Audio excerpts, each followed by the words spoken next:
नमस्कार दोस्तों, आपका मेरी चैनल पर स्वागत। सिर्फ 14 दिनों का है पितृपक्ष। श्रद्धा पूर्वक श्राद्ध से वर्ष भर प्रसन्न रहेंगे पितर। ऐसे करें श्राद्ध। पितृ ऋण सर्वोपरि। हिंदू धर्म ग्रंथों के अनुसार मनुष्य पर 3 प्रकार के ऋण, पितृ ऋण, देव ऋण तथा ऋषि ऋण प्रमुख माने गए हैं। इनमें पितृ ऋण सर्वोपरि है। पितृ ऋण में पिता के अतिरिक्त माता तथा पूर्वज सम्मिलित हैं। पितृपक्ष में प्रत्येक परिवार में मृत माता पिता का श्राद्ध किया जाता है, परंतु गया श्राद्ध का विशेष महत्व है। वीडियो देखने से पहले चैनल को लाइक करें, नए सब्सक्राइब करें। अब वीडियो शुरू करते हैं। राम ने वनवास काल में किया था गया में श्राद्ध। यूं तो पितृपक्ष 15 दिनों का होता है, लेकिन इस बार षष्ठी तिथि का क्षय होने से श्राद्ध पक्ष 14 दिनों का है। पितृपक्ष मंगलवार से शुरू होकर 8 अक्टूबर तक होगा। वैदिक शोध एवं सांस्कृतिक प्रतिष्ठान कर्मकांड प्रशिक्षण केंद्र के आचार्य डॉक्टर आत्माराम गौतम ने बताया, अमावस्या का श्राद्ध ऐसे भूले बिसरे लोगों के लिए ग्राह्य होता है जो अपने जीवन में भूल या परिस्थितिवश अपने पितरों को श्रद्धा सुमन अर्पित नहीं कर पाते। श्राद्ध में कुश और काला तिल का बहुत महत्व होता है। दर्भ या कुश को जल और वनस्पतियों का सार माना जाता है। श्राद्ध वैदिक काल के बाद से शुरू हुआ। वसु, रुद्र और आदित्य श्राद्ध के देवता माने जाते हैं। तर्पण का है विशेष महत्व। श्राद्ध के लिए चावल को मिट्टी के हंडिया में पकाकर उसका लड्डू बनाया जाता है। श्राद्ध कर्म में पके हुए चावल, दूध और तिल को मिश्रित करके पिंड बनाते हैं। उसे सपिंडीकरण कहते हैं। पिंड का अर्थ है शरीर। यह एक पारंपरिक विश्वास है जिसे विज्ञान भी मानता है कि हर पीढ़ी के भीतर मातृकुल तथा पितृकुल दोनों में पहले की पीढ़ियों के समन्वित गुणसूत्र उपस्थित होते हैं। चावल के पिंड जो पिता, दादा, परदादा और पितामह के शरीरों का प्रतीक हैं, आपस में मिलकर फिर अलग बांटते हैं। उसके बाद उसे पत्तल पर रखते हैं। किसी पात्र में दूध, जल, काला तिल और पुष्प लेकर कुश के साथ 3 बार तर्पण करना होता है। बाएं हाथ में जल लेकर दाएं दाहिने। प्रत्येक व्यक्ति के 3 पूर्वज पिता, दादा और परदादा क्रम से वसु, रुद्र और आदित्य के समान माने जाते हैं। श्राद्ध के समय वे ही अन्य सभी पूर्वजों के प्रतिनिधि माने जाते हैं।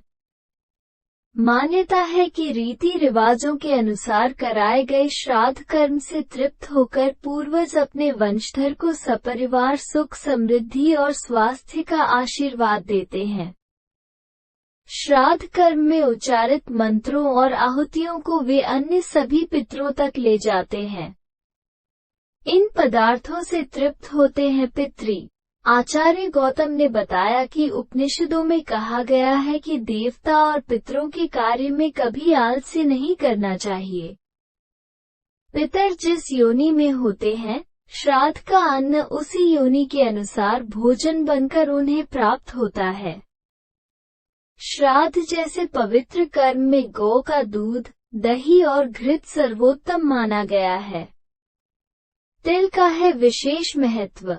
श्राद्ध में काला तिल और कुशा का सर्वाधिक महत्व होता है। श्राद्ध में पितरों को अर्पित किए जाने वाले भोज्य पदार्थ को पिंडी रूप में अर्पित करना चाहिए। धर्मशास्त्र में पितरों को तृप्त करने के लिए जौ, धान, गेहूं, मूंग, सरसों का तेल, कंगनी, कचनार आदि। सीता द्वारा पिंडदान देने से दशरथ की आत्मा को मोक्ष मिलने का संदर्भ आता है।